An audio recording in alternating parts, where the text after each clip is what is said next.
Kenya mzima. Nataka kumzungumzia former Prime Minister Raila Odinga na ile sentiments ambazo alimake hapo jana kuhusu kuunga mkono William Ruto. Nimeona watu wa one term, very desperate people wanasherekea ati Raila support William Ruto. Wacheni waambie nyinyi hamjui siasa nyinyi. Yeye ni kelele. Na mimi nimesema mara si moja kwamba ile kitu tu watu wa one term wanatushinda nayo ni mdomo. Wako na kamdomo, lakini wachache. Ukiwafungia waine kwa room kama watu 6-7, unatafikia ni watu 100. Lakini kweli hao watu hawajui siasa ya Kenya inaelekea wapi. Number 1, wakati Raila Odinga alikuwa Machakos, alikuwa kwa mkutano ya ODM. Raila Odinga ni mtu mwenye anajua kusoma siasa, anajua kusoma psychology ya siasa. Na Raila Odinga huwa anazungumza, ananena ile kitu ambacho watu watarajia aseme, kukufurahisha. Akawafurahisha, wakapiga makofi, wakaenda. Lakini wacha niwaambie, the deal between William Ruto and Raila Odinga, it is written. Wakatia saini. Hata huyu kijana mwenye anapiga kelele mingi usifua anaongea maneno mingi kama mwanamke huyu.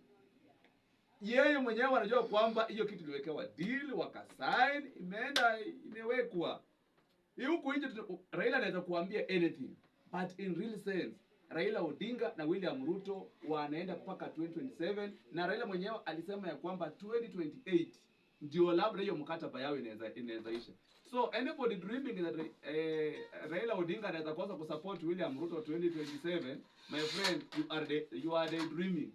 These are the political strategies. Na hakuna mtu mwingine huku nje ambaye anaweza lemea William Ruto na Raila Odinga kwa kupanga siasa.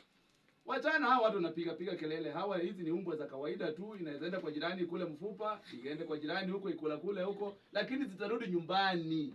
Zinakula tu huko nje kidogo. Unajua unaweza fungulia kuku zako asubuhi, kuku zako ziende kwa jirani. Jogoo ipate huko ya kike, ifanye venye itafanya.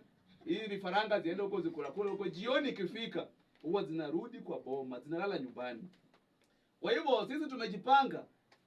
Ukiona mtu kama Rigathi Gachagua tumempea watu wetu, wanamzungusha anafikiria kwa na wafuasi. Hao ni vijana wetu tumewatuma.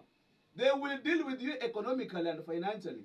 Wakishatoa kitu huko, watarudi tu nyumbani kwa boma, tutadili na wewe. Rigathi Gachagua nyinyi kitu kidogo sana kwa William Ruto. Watu wanasema Raila Odinga ameisha. Raila akasema sawa nimeisha. Haya, Sakaja mtaka mumimpeach. Raila akaenda akasimamisha kuimpichiwa kwa Johnson Sakaja. Kama kuna mtu strong Kenya hii, wewe Rigathi Gachagua kama unajiita atuko strong, mbona wewe hungetoa makali yako wakati Sakaja alikuwa